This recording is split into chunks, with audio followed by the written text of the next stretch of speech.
Hello children, welcome to my channel Lakshman Telugu tutorial. Children, ఈరోజు ఈ వీడియోలో మనము అలంకారాలు అనే టాపిక్ గురించి చెప్పుకోబోతున్నాం. టాపిక్లోకి వెళ్ళే ముందు ఎవరైతే మన ఛానల్ని ఫస్ట్ టైం చూస్తున్నారో వెంటనే సబ్స్క్రైబ్ చేసుకోండి. పక్కనే ఉండే బెల్ ఐకాన్ని క్లిక్ చేయండి. బెల్ ఐకాన్ని క్లిక్ చేస్తే నా వీడియోస్ మీకు నోటిఫికేషన్గా వస్తాయి. చక్కగా తెలుగు నేర్చుకోవచ్చు. వీడియోలోకి వెళ్ళిపోదాం. ఈరోజు టాపిక్ వచ్చేసి అలంకారాలు. అలంకారాలు అంటే ఏంటి, అవి ఎన్ని రకాలుగా ఉంటాయి అనే విషయం ఈ వీడియోలో మనము తెలుసుకోబోతున్నాం. ముందుగా అలంకారాలు అని తెలుసుకునే ముందు అలంకారం అంటే ఏంటో చూద్దాం. అయితే ఒక చిన్న విషయం చెప్పాలి మీకు. అలంకారం అంటే మామూలుగా ఏమంటాము, ఇంగ్లీష్లో అయితే అలంకారము అంటే డిజైన్ అనొచ్చు, ఇంకోటి డెకరేషన్ అంటారు. అలంకారం అంటే డెకరేషన్. మామూలుగా మనము ఒక ఫంక్షన్ చేద్దాం అనుకున్నప్పుడు ఒక ఫంక్షన్ హాల్ బుక్ చేసుకుంటాం. ఆ ఫంక్షన్ హాల్ బుక్ చేసుకునే ముందు ఎలా ఉంటుంది, చాలా సాదా సీదాగా ఉంటుంది, దుమ్ము ధూళి ఉంటుంది, పెద్దగా చూడడానికి బాగోదు, డస్టీగా ఉంటుంది, ఎవరు పట్టించుకోరు కాబట్టి పెద్దగా బాగోదు చూడడానికి. ఎట్లా మూడీగా ఉంటుంది, దుమ్ము ధూళి చెత్త అంతా ఉంటుంది, పెద్దగా నీట్నెస్ ఏమీ ఉండదు. మనం ఎప్పుడైతే ఒక ఫంక్షన్ కోసం బుక్ చేసుకుంటామో ఒక ఫంక్షన్ హాల్ని, అదే మన ఫంక్షన్ టైంకి ఎలా అరేంజ్ చేస్తాము, చాలా నీట్గా సూపర్గా డెకరేట్ చేస్తాం కదా. మామూలుగా మామిడి తోరణాలు కానీ, బంతి పూలు కానీ, అరిటాకులతో, చిన్న అరిటాకులకు పందిర్ లాంటిది చక్కగా బాగా డిజైన్ చేస్తూ ఉంటాం రకరకాల పూలతో.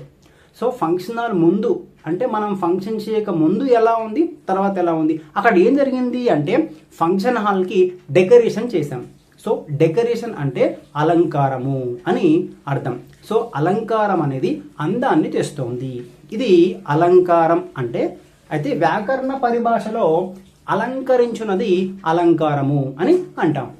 అలంకారం అంటే ఒకసారి మనము సూత్రాన్ని గమనిద్దాం. అలంకారం అలంకారం అనగా అందంగా అలంకరించుట అనే అర్థం వస్తుంది. అందాన్ని చేకూర్చేది అనే అర్థం కూడా ఉంది. చెప్పదలుచుకున్న విషయాన్ని అందంగా మలిచేది అలంకారం అనేది సంస్కృత భాషలో, వ్యాకరణ పరిభాషలో ఇలా చెప్తారు. చెప్పదలుచుకున్న విషయాన్ని అందంగా మలిచేది అలంకారం. అయితే ఇక్కడ అలంకారం అంటే ఏంటో మనకు తెలిసింది. అలంకారాలు రకాలు ఒకసారి చూద్దాం. అలంకారాలు రకాలు. అలంకారాలు రెండు రకాలు.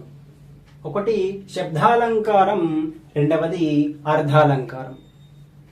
శబ్దాలంకారాలు మళ్ళీ రకరకాలుగా ఉంటాయి, అర్థాలంకారాలు కూడా రకరకాలుగా ఉంటాయి. ముందుగా శబ్దాలంకారం అంటే ఏంటి, అర్థాలంకారం అంటే ఏంటి సూత్రం గమనించిన తర్వాత నేను పూర్తిగా ఆ శబ్దాలంకారాల్లో ఉండే అలంకారాలని కూడా మనం చెప్పుకుందాం. ముందుగా శబ్దాలంకారము అంటే ఏంటి, శబ్ద చమత్కారంతో పాఠకునికి ఆనందాన్ని కలిగించేది ఈ శబ్దాలంకారము అని మనకు వ్యాకరణ పరిభాషలో చెప్పడం జరిగింది. శబ్ద చమత్కారంతో, శబ్దము అంటే ఇంగ్లీష్లో సౌండ్ అని చెప్పేసి అంటూ ఉంటాం, చప్పుడు అనే దీనికి పర్యాయపదంగా చెప్పుకుంటూ ఉంటాం. శబ్ద చమత్కారంతో పాఠకునికి, చదివే వాళ్ళకి ఆనందాన్ని కలిగించేది శబ్దాలంకారము. ఈ శబ్దాలంకారంలో శబ్దమే మనకు ముఖ్యం, శబ్దానికి ప్రాధాన్యత ఇస్తూ ఉంటాము. ఇందులో పెద్దగా అర్థం ఉండదు. అర్థాలంకారంలోనేమో అర్థం ముఖ్యం. కాబట్టి ముందుగా శబ్దాలంకారము సూత్రం చూసాం కదా. ఒక ఉదాహరణ నేను మీకు చూపిస్తాను. ఆ ఉదాహరణ తర్వాత మనము అర్థాలంకారము చూద్దాం. శబ్దాలంకారానికి ఉదాహరణ గమనించండి. ఇక్కడ అదిగదిగో మేడ, మేడకున్నది గోడ, గోడ పక్కన నీడ, నీడలో కోడె దూడ, దూడ వేసింది పేడ.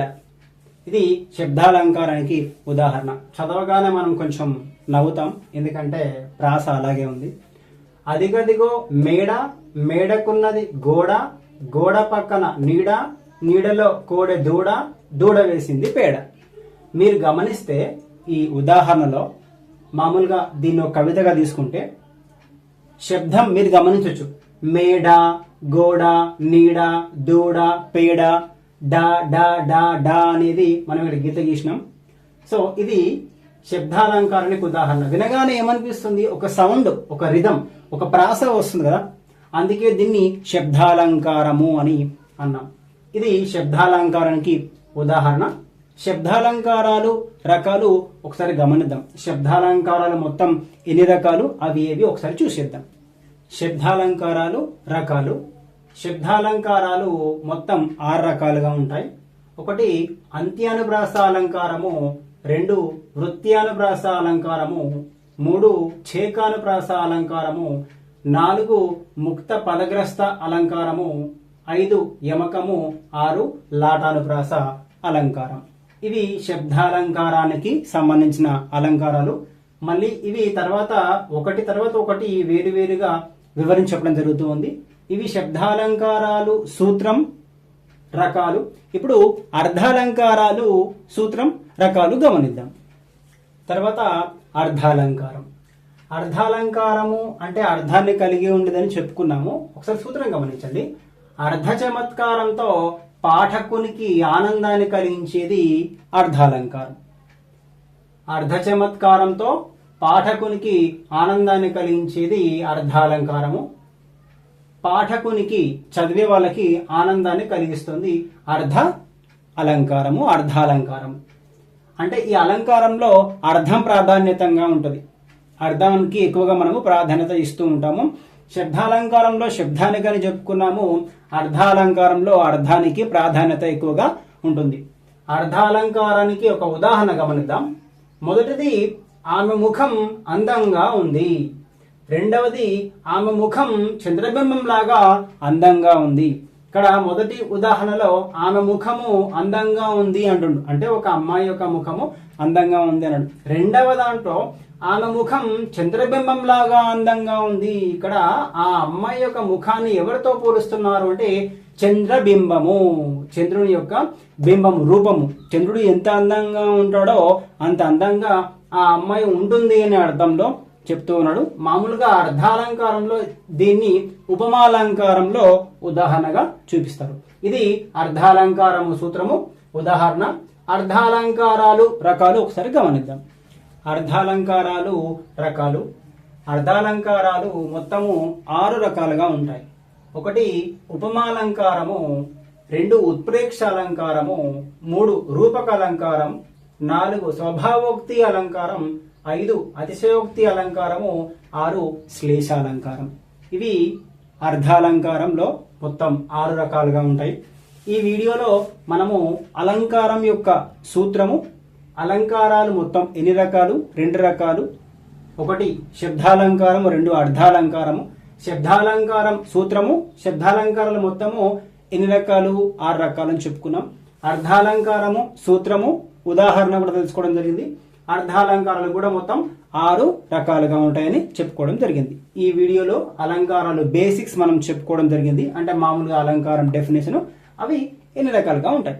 తర్వాత వీడియోలో మనము శబ్దాలంకారాల్లో ఉండే 6 అలంకారాలు ఒక్కొక్కటి విడివిడిగా పూర్తి ఇన్ఫర్మేషన్తో ఉదాహరణతో సహా చెప్పడం జరుగుతూ ఉంటుంది. సో మన ఛానల్ని రెగ్యులర్గా చూస్తూ ఉండండి. మరి మంచి వీడియోతో మళ్ళీ కలుసుకుందాం. అంతవరకు ఉంటా చిల్డ్రన్, బాయ్.